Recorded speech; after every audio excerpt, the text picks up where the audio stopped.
안녕하십니까. 오늘 여러분들에게 소개해드릴 책은 2001년도 생활성서사에서 나온 이현주 작가의 예수와 만난 사람들 세 번째 이야기, 목마른 사람들 사마리아 여인 이야기입니다.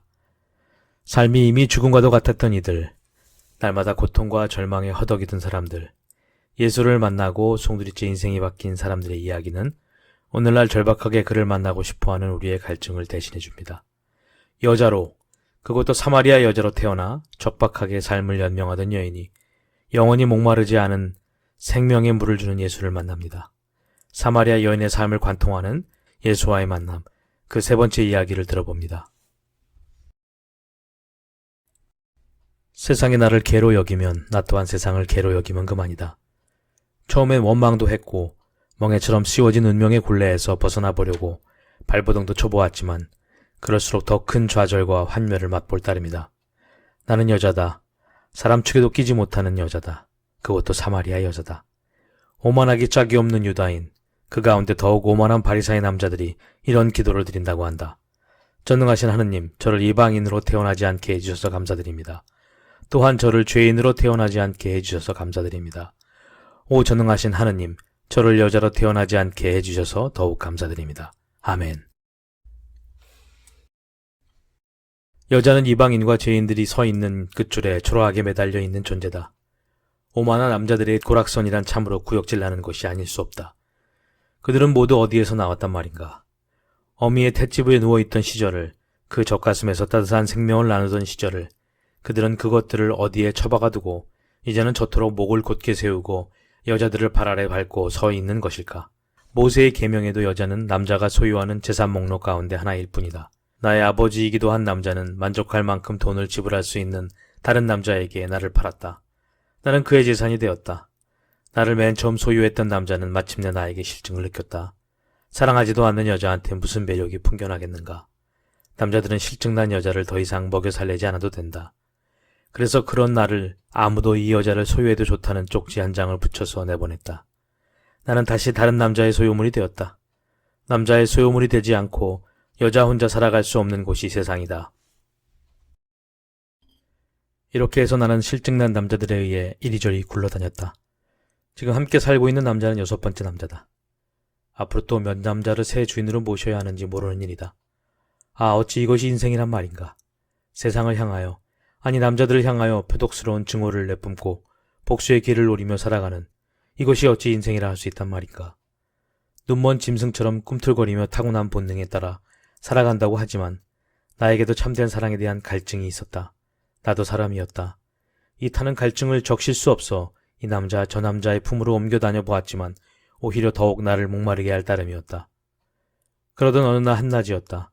여느 때처럼 늦잠에서 깨어나 한껏 게으른 몸짓으로 물동이를 이고 조상인 야곱이 팠다는 동구 밖 우물로 갔다. 그런데 우물가에 한 남자가 피곤한 얼굴을 하고 앉아 있었다. 가까이 이르러보니 뜻밖에도 이 마을 사람이 아닌 유다인이었다. 나는 말없이 돌아서서 그를 피하려 하다가 발끝에 힘을 주며 그의 곁을 지나 우물에 다가갔다. 알 수 없는 일이었다. 그는 한눈에 알아볼 수 있는 유다인이었다. 그들은 우리네를 개만큼도 여기지 않았다. 유다인이 사마리아인의 작은 마을에 나타날 이유가 없었다.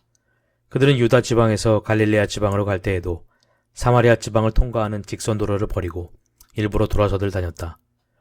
우리를 사람으로 여기지 않으니 우리도 그들을 똑같이 여기고 있었다. 나는 깊은 우물에 두루박을 던져놓고 끌어올려 물동이를 부으려는 순간 그가 나에게 말했다. 나에게 물을 좀 주실 수 있소? 나는 나의 귀를 의심했다. 남자가, 그것도 유다인 남자가 여자인 나에게 그토록 부드럽게 말하다니. 그것은 있을 수 없는 일이었다. 남자들은 언제나 나에게 명령조로 말했다. 나의 귀에는 처음부터 남자들의 단조롭고 딱딱한 명령에만 익숙해져 있는데 그가 나에게 부드러운 음성으로 부탁을 하고 있는 것이다. 당신은 유다인 남자고 저는 사마리아 여자입니다. 어떻게 저에게 물을 달라고 하십니까? 그가 웃더니 누구든지 목이 마른 사람은 물을 달라고 할 수 있지요. 그가 말을 이었다. 그런데 내가 당신의 얼굴을 보니 당신이 나보다 더 목이 마르군요. 당신은 나에게 야곱의 우물물을 줄 수 있지만 나는 당신에게 끝없이 솟는 샘물을 줄 수 있습니다. 나는 그의 말을 알아들을 수가 없었다. 무슨 말씀이신지 모르겠군요. 이 우물은 깊고 또 당신한테는 두레박도 없는데 어디서 물을 길어 저에게 주시겠다는 건가요? 게다가 야곱 할아버지가 물려주신 이 우물은 처음 마셨을 때부터 지금까지 한 번도 마르지 않은 우물입니다. 그런데 이 우물보다 더 좋은 물이 당신한테 있다는 말씀인가요? 그가 다시 그렇소. 이 우물물은 아침에 마시면 저녁에 목이 마르지요. 마셔도 자꾸만 목이 마를 것이오. 그러나 내가 주는 물은 마시면 두 번 다시 목마르지 않을 것이오. 당신의 가슴 속에서 영원히 샘물로 솟아날 터이니까. 그는 진실한 말투로 나에게 말하고 있었다. 그의 말 한마디 한마디가 바닥 없는 늪처럼 나의 온몸을 삼켰다. 이미 나는 그로부터 등을 돌리거나 외면할 수가 없었다. 그렇다면 선생님, 그 물을 저에게 좀 주십시오. 그러면 다시는 목마르지 않고 물을 기르러 오지 않아도 되겠습니다. 그러자 그가 기다렸다는 듯이 말했다. 좋아요. 그러나 먼저 할 일이 있어. 당신 남편을 이리 데리고 오시오. 나는 놀랐다. 뭐라고 대답할 것인가. 이 젊은 나이에 5 남자를 거쳐 지금은 6번째 남자와 살고 있는데 그를 데리고 와야 할 것인가. 남편은 없습니다. 내가 잘라 대답했다. 당신 말이 맞소. 당신은 5 남자를 거쳐 지금은 6번째 남자와 함께 살고 있지만 그 남자도 당신의 남편은 아니오. 남편이 없다는 말이 옳지요.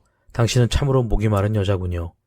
나는 소리도 요란하게 두레박을 깊은 우물 속에 떨어뜨렸다. 그리고 그의 발 앞에 무릎을 꿇었다. 선생님은 예언자이십니다. 이것이 겨우 내가 꺼낸 말이었다. 그리고는 벌떡 일어나 마을로 달려갔다.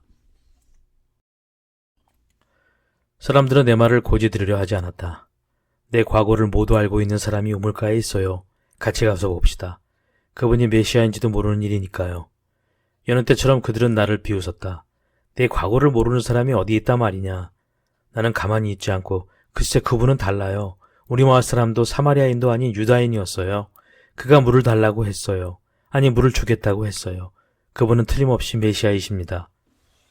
그들은 서둘러 걸어가는 내 뒤를 엉거주춤 따라왔다. 우리가 우물가에 다다르자 거기에는 10사람쯤 되는 일행이 모여 있었고 모두 유다인이었다. 나의 2번째 남편이었던 엘라자르가 흰 수염을 바람에 날리며 그들에게 걸어갔다. 우리 마을의 어른격인 인물이었고 젊은 시절을 방랑과 모험으로 보내고 이제는 고향에 돌아와 쉬고 있는 참이었다. 그는 아는 것도 많았다. 엘라자르가 그에게 말했다. 당신이 우리 마을 계집에게 물을 청한 사람이오. 그렇습니다. 내가 바로 이 마을에 사는 아름다운 여인에게 물을 달라고 한 목마른 사람이올시다. 그가 더듬거리며 말했다. 당신에게 묻겠소. 우리는 저 산에서 주 하나님께 예배를 드리는데 당신의 유다인들은 꼭 예루살렘에서만 드려야 한다니 어찌 된 거요? 당신도 그렇게 생각하시오? 그가 말했다. 내 생각은 그렇지 않아요. 예배하는 장소가 문제가 되는 그런 시절은 이제 지났습니다. 하느님께서는 바람과도 같은 분이라 어디서든지 마음으로 예배를 드리는 사람을 알아주시고 사랑하시지요. 그렇다면 선생은 예루살렘이 아닌 데서도 하나님께 예배를 드릴 수 있다는 말씀이요. 그렇습니다. 엘라자르가 뒤를 돌아보며 엄숙하게 말하였다. 이분을 마을로 모실 차비를 하여라. 이분은 정령 예언자이시다. 그리고는 그에게 허리를 굽혀 절하며 말했다. 선생님, 우리 마을에 가셔서 좋은 말씀 좀 들려주시기 바랍니다. 무례했던 것 모두 용서하시고요. 그와 그의 일행은 이틀 동안 우리 마을에 머물렀다. 내가 알고 있는 한 그들은 우리와 함께 먹고 잔 처음이자 마지막 유다인들이었다. 나는 그가 나에게 은밀히 해준 말들을 잊을 수가 없다. 어여쁜 여자여, 하느님의 딸이여, 사람들이 그대를 개처럼 여긴다고 자신까지 그대를 개처럼 여겨서는 안 된다오. 사람들이 그대를 물건처럼 취급하거든 그대는 그대를 천사처럼 받들구려. 사람은 남이 만들어주는 대로 정해지는 게 아니라 자신이 만드는 대로 정해지는 법이요. 눈을 뜨고 사방을 둘러봐요. 그대에게 한 방울의 자비를 바라는 목마른 사람이 반드시 있게 마련이요. 이는 하느님께서 언제나 그대 곁에서 목마르시기 때문이요. 사람이 짓는 죄 가운데서도 가장 고약한 것은 남을 버리는 일이 아니라 바로 자신을 버리는 일이요. 왜냐하면 그것은 사람을 버리는 일이면서 또한 하느님을 버리는 일이기 때문이요. 그리고 또 그는 엘라자르를 비롯하여 나를 거쳐 지나갔던 모든 남자들에게 말했다. 여자와 아이를 사람으로 여기지 않으면 안 됩니다. 그들을 아끼고 사랑해야 합니다. 죄인들을 추방해서는 안 됩니다. 그들을 안아줘야 합니다. 거지들을 구박해서도 안 됩니다. 그들과 모든 것을 나누어야 합니다. 왜냐하면 우리 모두가 하느님 앞에서 여자와 아이처럼 약한 존재여 죄인이며 거지이기 때문입니다. 정신 차리고 내 말을 들으시오. 하나님의 나라가 바야흐로 이루어졌소. 당신들은 낡은 생활을 청산하고 새 나라의 백성답게 살아야 하오. 모든 장벽을 무너뜨리시오. 유다인과 사마리아인을 가르는 장벽, 유다인과 이방인을 가르고 여인과 죄인을 가르고 남자와 여자를 가르는 모든 낡은 시대의 장벽을 허물어뜨리시오. 남이 무너뜨리기를 기다리지 말고 당신들이 먼저 무너뜨리시오. 우리들은 이제 야곱과 에사우의 후손으로부터 한 사람 아담의 후손으로 돌아가야 합니다. 가장 위대한 화해의 역사를 일으켜야 합니다. 원수들의 손을 잡아야 합니다. 그들이 곧 우리의 형제임을 뜨겁게 확인해야 합니다. 나는 유다인이요, 나사렛 사람 예수요. 이 형제들은 모두 갈릴레아 출신입니다. 그러나 나는 하나님의 아들이요, 여기 이 여인은 하나님의 딸입니다. 우리가 손을 잡지 못할 이유는 어디에도 없소. 그러면서 그는 나의 손을 잡았다. 숯불덩이처럼 뜨거운 손이었다. 그가 웃으며 말했다. 누이여, 목이 마르오. 물 한 그릇만 주시오. 나사렛 사람 예수와 그 일행, 그들은 바람처럼 머물다가 바람처럼 떠나갔다.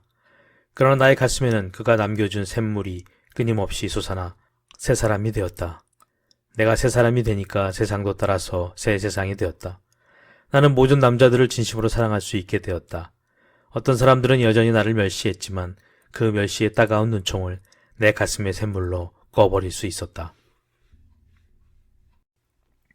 그러던 어느 날 그가 십자가에 달려 처형당했다는 소문이 들려왔다. 그가 뒤집어쓴 여러 제목들 가운데 사마리아인들과 함께 먹고 함께 마시며 그들을 사람 대접한 것도 들어있다는 것이었다. 그리고 그는 나무 꼭대기에서 매달려 목마르다 하고 소리를 지르며 죽어갔다는 것이었다. 남의 목마른 가슴에는 샘물을 파주면서도 자신은 끝내 목말라야 했던 그 마음씨 좋은 사람, 그 사랑의 하느님께서 십자가에 달리셨다는 것이었다.